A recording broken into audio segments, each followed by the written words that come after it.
In exercise 6, you're going to be doing a short lab on dental caries susceptibility. You'll be doing this on the same day that you do simple stains. The overarching theme of this lab is the oral microbiota. In the simple stains lab, you're going to be staining some representatives of organisms found in the oral cavity, as well as a tooth plaque smear. And then in this lab, you're going to look at the susceptibility to dental caries or cavities. There are more than 700 bacterial species that have been detected in the oral cavity, yet more than 50% of them have not been cultured. The oral bacteria include streptococci, lactobacilli, staphylococci, corynebacteria, and bacteroides. When a child is born, there will be no microorganisms in the oral cavity, but shortly after birth, the child is going to be rapidly colonized with the first colonizer, Streptococcus salivarius. When the teeth erupt, colonization by other streptococcal species, including mutans and sanguinus, will occur. These streptococcal species, the early pioneers, are going to attach to the salivary pellicle, which will be the saliva coating the tooth. There are receptors there, and these organisms are attracted to it and begin their colonization. They'll provide the basis for the formation of the oral plaque. Later, bacteroides and treponema are going to colonize the mouth around puberty, and many other organisms are going to become involved, as you'll see, with the oral biofilm, or the plaque. There are a number of pathogens that can be involved in dental disease, one of them being Treponema denticola. These are spirochete-shaped organisms that are found elevated in dental disease. Fusobacterium, an important organism that's found in the oral biofilm, causes acute necrotizing ulcerative gingivitis when it is found in high numbers. This is known as ANUG. Veillonella is a gram-negative anaerobic coccus. This organism is actually thought to be helpful. It thrives in the acidic environment of organisms that are promoting cavities, and it slows the development of dental disease. It converts the acidic products of other species to less acidic products, which will protect the teeth. Porphyromonas gingivalis is a gram-negative oral anaerobe, and it also, when it is found in high numbers, is associated with chronic adult periodontitis. Aggregatibacter is considered an oral pathogen because it has numerous virulence factors. It causes aggressive periodontitis in young adults. And lactobacillus has been found in the oral cavities. Some have been associated with dental caries, although these bacteria are normally symbiotic in humans and are found in the gut flora. They typically are in the mouth transiently and they are swallowed. So this is an image of oral plaque, the oral biofilm, and you can see how complicated it is.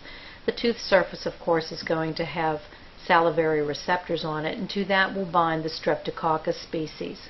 The Streptococcus species are going to bind to one another, but they're also going to initiate with other early colonizers, such as Actinomyces, Prevotella, Haemophilus, Propionibacterium, and Capnocytophaga.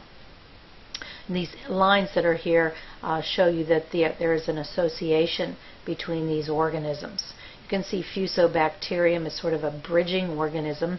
It is going to be associated with many of the members of the oral biofilm, and the late colonizers then include Porphyromonas gingivalis and Treponema denticola. Remember, these are the organisms that show up around puberty. Prevotella, Actinobacillus are other organisms that are found in the oral biofilm. Much study has been going into the oral biofilm because we know that when these organisms attach to the tooth, they can cause severe periodontal disease. Oral biofilms are like communities in themselves. The test that you'll be doing today is called the Snyder test. It's used to determine a person's susceptibility to dental caries or cavities. The susceptibility is correlated with acid production that is assumed to result from the fermentation by cariogenic lactobacillus species on the teeth or other areas of the mouth. The Snyder test is an auger It contains 2% glucose and a pH indicator that is called bromocresol green. Bromocresol green is going to be green at a neutral pH.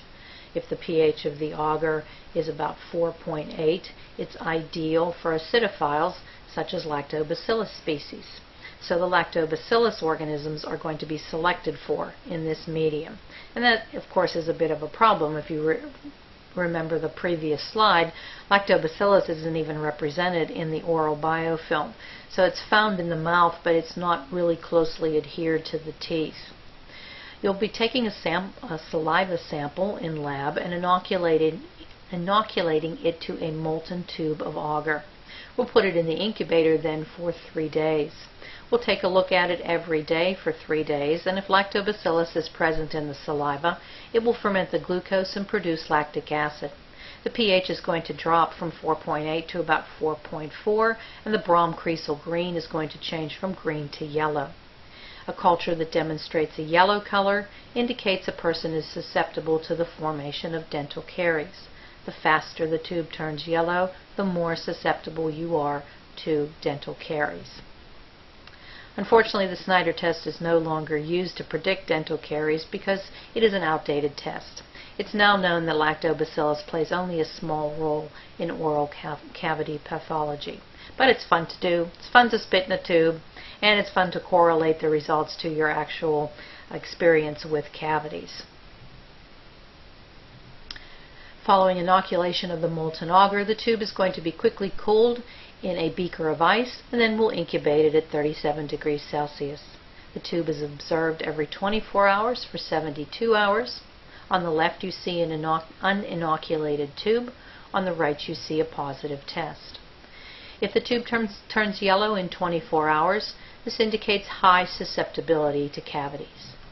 If it's yellow in 48 hours, there's moderate susceptibility. And if there's no change, or it is yellow in 72 hours, this indicates a low susceptibility to caries. You may see gas formation in this tube. Gas formation is due to gas production from fermentation by some microorganisms that will grow in this tube, and you may see that the agar actually lifts out of the bottom of the tube, or it splits the agar. It's nothing to be concerned about.